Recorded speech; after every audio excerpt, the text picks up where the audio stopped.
जय जगन्नाथ आपण मानक प्रज्योति सुवाल को स्वागत। आगु को आसची आमर सावित्री व्रत बा सावित्री अमावास्या। तो सावित्री अमावास्या कौन कौन नियम रही आ नियम समस्त को पालन करने निहाती भाव दरकार। तो चलतु जाना ये भिडियो ज्येष्ठ मासर अमावास्या तिथि रे आमर सावित्री व्रत पालन करा से व्रतटी रखा जाए। यही वर्ष मे 17 तारिख दिन सॉरी मे 16 तारिख दिन आमर सावित्री अमावास्या।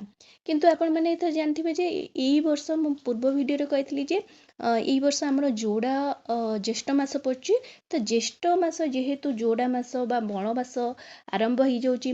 तो मल मसरे आमर मांगलिक कार्य बा कौन नुआ कार्य माने आरंभ करा जाए नहीं। तो तेणुक बहुत महिला माने भावुवे जो मैंने नुआ बाहई थे प्रथम थर भावे माने सावित्री व्रतटी करेंगे तो से भावते आम करूँ कि नहीं। देखु मे 2 तारिख रु मे 16 तारिख पर्यंत आमर शुद्ध ज्येष्ठ मास माने से मसरे आमर मल मासटी पशि ना बा मल मास आरंभ होना। किंतु मे 17 तारिख रु जून 16 पर्यंत आमर मलमास माने से समय रोचे जो समय आपणकर मांगलिक कार्य बा कौन शुभ कार्य किसी भी हम ना। तो तेणुक किंतु आमर सावित्री अमावास्याटा मे 16 रे ही रोचे। तो से शुद्ध ज्येष्ठ मास थी मल मास आरंभ हो ना पर दिन जो दिन आप पारणा करेंगे से ही दिन आपणकर मल मास आरंभ हो। तेणुक नुआ व्रतीधारी मैंने जो मैंने नुआ भाव प्रथम थर भाव करेंगे से मैंने कौन करेंगे यही व्रतटी बिना संकोचरे आपण करेंगे किसी असुविधा नहीं। यही व्रतटी विशेषकर सधवा नारी मैंने निजर स्वामींकर आयु वृद्धि हाँपाई बा आपण कहींपर जे तांकर मंगल स्वामींकर मंगल स्वामींकर दीर्घायु कामना करी यही व्रतटी सधवा नारी माने करि थांती। यही व्रतटी अविवाहिता नारी बा विधवा नारी करि नथांती। तो यही दिन रे ठीक अच्छे सावित्री अमावास्यार नियम होची जे यही दिन रे आपण जहाँ भी शाढ़ी चूड़ी शंखा ये सब पिंधिबे। तो विशेषकर नाली रंगर ठीक अच्छे नाली रंगर शाढ़ी चूड़ी शंखा तो ये सब पिंधिले बहुत शुभ होता है। किंतु आपण जदि माँ पार्वती को अर्पण करचंती ताहले कला चूड़ी आपण अर्पण करें। किंतु आपण जदि माँ लक्ष्मी को अर्पण करचंती चूड़ी ताहले नाली चूड़ी अर्पण करेंगे बा नाली शंखा आपण अर्पण करेंगे ठीक अच्छे। ता व्यतीत आपण यही दिन में फिका रंगर माने बेसी गाढ़ा जमती कि कोला पूरा डार्क रंगर शाढ़ी बा चूड़ी पिंधिबे नहीं।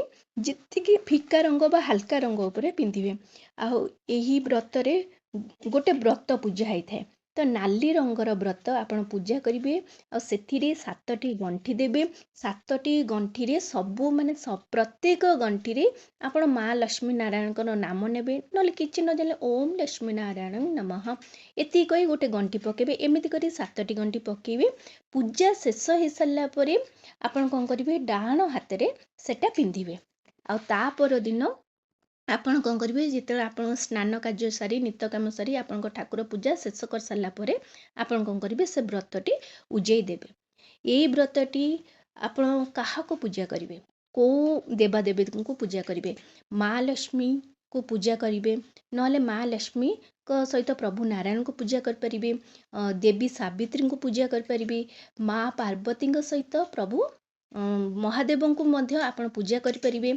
यही पूजाटी आपण घरे करें आपणकर माने जड़े करें ना सबू महिला किछि महिला मिसिक पूजाटी घरे करें ना मंदिर रे करें ना बरगछ मूल करें।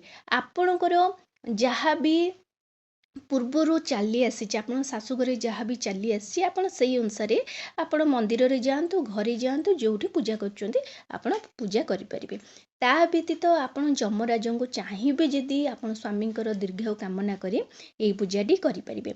यही पूजाटी बा यही ମାନେ ବ୍ରତଟି ବିବାହର ପ୍ରଥମ ବର୍ଷରୁ ହିଁ ଆରମ୍ଭ କରିବେ। ଆପଣ ଏଇ ବର୍ଷ ବିବାହ କରିଛନ୍ତି କି ଆର ବର୍ଷ ଜୁନ୍ ପରେ ବିବାହ କରିଛନ୍ତି, ତ ପ୍ରଥମ ଥର ଭାବେ ଆପଣଙ୍କର ସାବିତ୍ରୀ ଅମାବାସ୍ୟାଟି ପଡ଼ିଲା, ତ ବିବାହର ପ୍ରଥମ ବର୍ଷରୁ ହିଁ ଆପଣ ଆରମ୍ଭ କରିପାରିବେ। କିନ୍ତୁ ଆପଣଙ୍କ ଯଦି ଛୁତକ ହେଇଛି କି ମୁତକ ହେଇଛି, ତାହେଲେ ଆପଣ ବିଲକୁଲ ବି ଆରମ୍ଭ କରିବେ ନାହିଁ। ଯଦି ଆପଣଙ୍କର ବି ଋତୁସ୍ରାବ ସମୟ ଚାଲିଛି, ପିରିୟଡ଼ ସମୟ ଚାଲିଛି, ତାହେଲେ ମଧ୍ୟ ପ୍ରଥମ ବର୍ଷରୁ ଏଇ ଓଷାଟି ଆପଣ ଆରମ୍ଭ କରିବେ ନାହିଁ। ତାପରେ ଆପଣ କ'ଣ କରିବେ, ପୂଜା ଯେତେବେଳେ କରିବେ, ପୂଜା ଆପଣ ମୁଁ କହିଲି ଘରେ କରିବେ ନହେଲେ ମନ୍ଦିରରେ କରିବେ। ମନ୍ଦିରରେ ଗଲେ ତ ଆପଣ ପୂଜା ସାମଗ୍ରୀ ନେଇକରି ଯିବେ, ନନା ଆପଣଙ୍କର ପୂଜା କରିଦେବେ। ଠିକ୍ ଅଛି। ଆପଣ ଯଦି ଘରେ ପୂଜା କରୁଛନ୍ତି ବି କୌଣସି ସ୍ଥାନରେ ପୂଜା କରୁଛନ୍ତି, ତାହେଲେ ଆପଣ ମା ଲକ୍ଷ୍ମୀ ନାରାୟଣଙ୍କର ମାନେ ପ୍ରତିମୂର୍ତ୍ତି କିଛି ରଖି ପୂଜା କରିପାରିବେ। ନହେଲେ ଆଉ କିଛିଟା ସ୍ଥାନରେ ଆପଣ ଦେଖିଥିବେ ଶିଳ ଆଉ ଶିଳ ପୁଆରେ ହଳଦୀରେ ମାଙ୍କର ଦେବୀ ସାବିତ୍ରୀ ଆଉ ସତ୍ୟବାନଙ୍କର ପ୍ରତିମୂର୍ତ୍ତି କରାଯାଏ। ମାନେ ହଳଦୀରେ ଆଖି, ନାକ, ପାଟି ଏମିତି ସବୁ କରି ତାଙ୍କୁ କ'ଣ କରାଯାଏ, ତାଙ୍କରି ପ୍ରତିମୂର୍ତ୍ତି ଦେଇ ଆପଣ ପୂଜା କରିପାରିବେ। ଆପଣଙ୍କ ଆଡ଼େ ଯାହା ଅଛି ଆପଣ ସେୟା କରିବେ। ପୂଜା ଶେଷ ହେଇସାରିଲା ପରେ ଆପଣ କ'ଣ କରିବେ, ଆପଣ ପୂଜା ହେଇଥିବା ଶାଢ଼ୀ, ଶଙ୍ଖା, ସିନ୍ଦୁର, ବ୍ରତ ଏସବୁ ପିନ୍ଧି ସାରିଲା ପରେ, ଆପଣଙ୍କ ସ୍ୱାମୀଙ୍କର ଆଶୀର୍ବାଦ ନେଇ ସାରିଲା ପରେ ଆପଣ କ'ଣ କରିବେ, ଆପଣ କିଛି ମାନେ ଖାଇପାରିବେ ମାନେ ଆପଣ ଜଳ ପିଇପାରିବେ। ଯେପର୍ଯ୍ୟନ୍ତ ଆପଣ ପୂଜା କରିନଥିବେ, ଶେଷ କରିନଥିବେ, ଆପଣ କିଛି ବି ଜିନିଷ ଯେମିତିକି ଫଳମୂଳ ହେଲା କି ଆପଣ ଜୁସ୍ ହେଲା, କିଛି ଆପଣ ପାଣି ହେଲା, ଆପଣ ପିଇବେ ନାହିଁ। ପୂଜା ଶେଷ କରିସାରିଲା ପରେ ଆପଣ ଏସବୁ ଜିନିଷ କରିପାରିବେ। ପୂଜାରେ ବିଶେଷ ଭାବରେ ଗୁଆ, ବ୍ରତ, ଅଳତା, ସିନ୍ଦୁର, ଶାଢ଼ୀ, ଚୁଡ଼ି, ଶଙ୍ଖା, ଫୁଲ, ଦୀପ, ଧୂପ, ଫଳମୂଳ ଏସବୁ ଯେମିତି ହେଲେ ଲାଗିଥାଏ। ସ୍ୱାମୀଙ୍କ ପାଇଁ ଏଇ ପୂଜାଟି କରାଯାଇଥାଏ। ଆଉ ସମସ୍ତ ପୂଜା ସାମଗ୍ରୀ ଯଦି ସ୍ୱାମୀଙ୍କ ଘରୁ ଆଣି ଆପଣ କରୁଛନ୍ତି, ତାହେଲେ ଏଇ ବ୍ରତଟି ଆପଣଙ୍କୁ ଖୁସି ଲାଗିବ। ଆଉ ଆପଣଙ୍କର ବାପାଙ୍କୁ କଷ୍ଟ ଦେଇ, ଆପଣଙ୍କ ବାପାଙ୍କର ସେତିକି ସାମର୍ଥ୍ୟ ନଥିବ ବାପଘରର, ତାଙ୍କୁ ଜୋର ଜବରଦସ୍ତି କରି ବା ବାପା ଘରକୁ କଷ୍ଟ ଦେଇ ଆପଣ ଯେଉଁ ଯଦି ଭାର ଆଣୁଛନ୍ତି, ତାହେଲେ ସେଟା ସ୍ୱାମୀଙ୍କର ଅମଙ୍ଗଳ ହେଇଥାଏ। ସେଥିପାଇଁ ଆପଣଙ୍କର ଖୁସିରେ ଆପଣଙ୍କ ସ୍ୱାମୀଙ୍କ ଘରୁ ଯାହା ଯେତିକି ଆପଣ ପାରୁଛନ୍ତି ସେତିକିରେ କରନ୍ତୁ।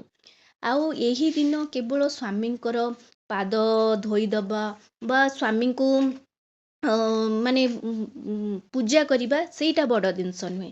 ବଡ଼ ଜିନିଷ ହେଉଛି ସ୍ୱାମୀଙ୍କୁ ସମ୍ମାନ କରିବା, ସ୍ୱାମୀଙ୍କୁ ଜୀବନ ସାରା ସମ୍ମାନ କରିବା, ତାଙ୍କ ଦୁଃଖ ସୁଖରେ ସାଥୀ ହେବା, ତାଙ୍କୁ କଟୁ କଥା କହିବେ ନାହିଁ। ଆଟଲିଷ୍ଟ ସେଦିନ ସ୍ୱାମୀଙ୍କର ମାନେ ଆଶୀର୍ବାଦ ଆପଣ ଗ୍ରହଣ କରିବା ଦରକାର। ଆଉ ସେଦିନ ସ୍ୱାମୀ ସ୍ତ୍ରୀ ସଙ୍ଗ ହେଇ ରହିବେ ନାହିଁ। ହାତରୁ ଚୁଡ଼ି ବିଶେଷ କରି ଆପଣ ଯେତିକି ପିନ୍ଧିଥିବେ ସେତିକି ପିନ୍ଧିବେ। ଠିକ୍ ଅଛି। ଏକ୍ସଟ୍ରା ଆପଣ ପିନ୍ଧିପାରିବେ, କିନ୍ତୁ ସେଦିନ ହାତରୁ ଚୁଡ଼ି ହେଲା, ଶଙ୍ଖା ହେଲା, ବେକରୁ ଆପଣ ଚେନ୍ ହେଲା କି କୌଣସି ଜିନିଷ, ଠିକ୍ ଅଛି, କି କାନରୁ କି ପାଦରୁ ଆପଣ କୌଣସି ଅଳଙ୍କାର ସେଦିନ ବାହାର କରିବେ ନାହିଁ। ତା ବ୍ୟତୀତ ଗୁରୁଜନ, ଆପଣଙ୍କ ଶାଶୁ ଶ୍ୱଶୁର, ଆପଣଙ୍କ ବଡ଼ ବଡ଼ ଗୁରୁଜନ, ସେମାନଙ୍କୁ ଅସମ୍ମାନ କରିବେ ନାହିଁ। ଆଉ ସେଦିନ ଆପଣ ପାକ ଦ୍ରବ୍ୟ କିଛି ଖାଇବେ ନାହିଁ। ପାକ ଦ୍ରବ୍ୟ ମାନେ ଆପଣ ରନ୍ଧାଯୁକ୍ତ ଖାଦ୍ୟ କିଛି ଖାଇବେ ନାହିଁ। ଆପଣ ସେଦିନ ଫଳମୂଳ, ଜୁସ୍, ଶାଗୁପଣା, ଗଜାମୁଗ, ବୁଟ ଏସବୁ ଖାଇବେ। କିନ୍ତୁ ଆପଣ ପାକ ଦ୍ରବ୍ୟ ନିଷେଧ ଥାଏ। ଏମିତିକି ରନ୍ଧା ଖାଦ୍ୟ, ଚା, ପିତା ଜିନିଷ, କଷା, ପିଆଜ, ରସୁଣ, ବାହାରର ଆପଣ ଲସି ହେଲା, ବାହାରର କୋଲ୍ଡ ଡ୍ରିଙ୍କସ୍ ହେଲା, ଚିପ୍ସ ହେଲା, ଏସବୁ ଆପଣ କିଛି ଖାଇବେନି। ଘରେ ଆପଣ ଖାଇପାରିବେ। ଦେଖନ୍ତୁ, ଘରେ ଆପଣ କ୍ଷୀର ଫୁଟେଇ କରି ତାକୁ ଆପଣ ଲସି କରିପାରିବେ ବା ଦହି ବନେଇ ଖାଇପାରିବେ। କାରଣ କ୍ଷୀର ଆମର ପଞ୍ଚାମୃତ ଭିତରେ ଯାଉଛି, ତ କ୍ଷୀରଟା କେବେ ବି ପାକ ଦ୍ରବ୍ୟରେ ଯାଏ ନାହିଁ। ତେଣୁ ଆପଣ କ୍ଷୀରରେ କୌଣସି ମାନେ ଶାଗୁପଣା ହେଲା କି ଆପଣ ପଣା ଖାଲି ଯେଉଁ ଶାଗୁରେ ସବୁ ଫଳମୂଳ ପକେଇ ଆପଣ ସେ ସବୁ କରି ଆପଣ ଖାଇପାରିବେ। ଠିକ୍ ଅଛି। ତ ଯେଉଁମାନଙ୍କର ଛୁତକ ମୁତକ ଚାଲିଥିବ, ସେମାନେ ଏଇ ପୂଜାଟି ମାନେ ଏଇ ବ୍ରତଟି କରିପାରିବେ ନାହିଁ। କିନ୍ତୁ ଗର୍ଭବତୀ ମହିଳାମାନେ, ଯେଉଁମାନେ ପ୍ରେଗନେଣ୍ଟ ଅଛନ୍ତି, ସେମାନେ ଏଇ ପୂଜାଟି କରିବେ। କିନ୍ତୁ ସେମାନେ ତାଙ୍କ ଦେହ ପ୍ରତି ଟିକେ ପ୍ରଥମେ ଯତ୍ନ ନେବେ। ସେଦିନ ସେମାନେ ପିଆଜ, ରସୁଣ, ପିତା, କଷା, ବାହାର ଖାଦ୍ୟ, ଉଷୁନା ଏସବୁ ଖାଇବେ ନାହିଁ। କିନ୍ତୁ ଆପଣ ଚାହିଁବେ ଯଦି ଫଳମୂଳ ପରଟା ପୁରୀ ପିଠା ଏସବୁ ଖାଇପାରିବେ, କିନ୍ତୁ ଅନ୍ନ ଖାଇବେ ନାହିଁ। କିନ୍ତୁ ଅଲଗା ସବୁ ଜିନିଷ ଆପଣ ଖାଇପାରିବେ। ଯଦି ଆପଣଙ୍କ ପିରିୟଡ଼୍ସ ହେଇଛି ତାହେଲେ ଆପଣ ଓଷା କରିପାରିବେ, କୌଣସି ଆପଣଙ୍କର ପୂଜା ସାମଗ୍ରୀ ନ ଛୁଇଁ ଆଉ କାହା ଦ୍ୱାରା ପୂଜା ସାମଗ୍ରୀ ନେଇ ପୂଜା କରେଇ ପାରିବେ। ଭୋଗ ଆପଣ ଖାଇପାରିବେ, ମାଆଙ୍କ ପାଖରେ ଭୋଗ ହେଇଛି ଆପଣ ଭୋଗ ଖାଇପାରିବେ, ଆପଣ ପ୍ରସାଦ ଖାଇପାରିବେ। କିନ୍ତୁ ଆପଣ ଯେଉଁ ପୂଜାର ସାମଗ୍ରୀ ଥିବ ଯେମିତିକି ଶାଢ଼ୀ ହେଲା ଚୁଡ଼ି ହେଲା ବ୍ରତ ହେଲା ଆପଣ ପିନ୍ଧିବେ ନାହିଁ, କାରଣ ଆପଣଙ୍କ ସରି ନଥିବ ତାହେଲେ ପିନ୍ଧିବେ ନାହିଁ। ଯଦି ଆପଣଙ୍କର 5 ଦିନ ହେଇସାରିଥିବ ତାହେଲେ ଆପଣ ଶାଢ଼ୀ ପିନ୍ଧିପାରିବେ, ଚୁଡ଼ି ପିନ୍ଧିପାରିବେ, କିନ୍ତୁ ତା ପୂର୍ବରୁ ଆପଣ ପିନ୍ଧିପାରିବେ ନାହିଁ। କିନ୍ତୁ ଆପଣ ପ୍ରସାଦ ଖାଇପାରିବେ, ଠିକ୍ ଅଛି। ଆଉ କିନ୍ତୁ ସେମାନେ ବି ଯେଉଁମାନେ ସେମାନେ ଓଷା କରିବେ, ଉପବାସ କରିବେ, ପାଳନ କରିବେ, ଠିକ୍ ଅଛି। ପିରିୟଡ଼୍ସ ହେଲେ ବି ସେମାନେ ପାଳନ କରିବେ, କିନ୍ତୁ ପୂଜା ସ୍ଥାନକୁ ଯିବେ ନାହିଁ ବା ପୂଜା ସାମଗ୍ରୀକୁ ଛୁଇଁବେ ନାହିଁ, ଠିକ୍ ଅଛି।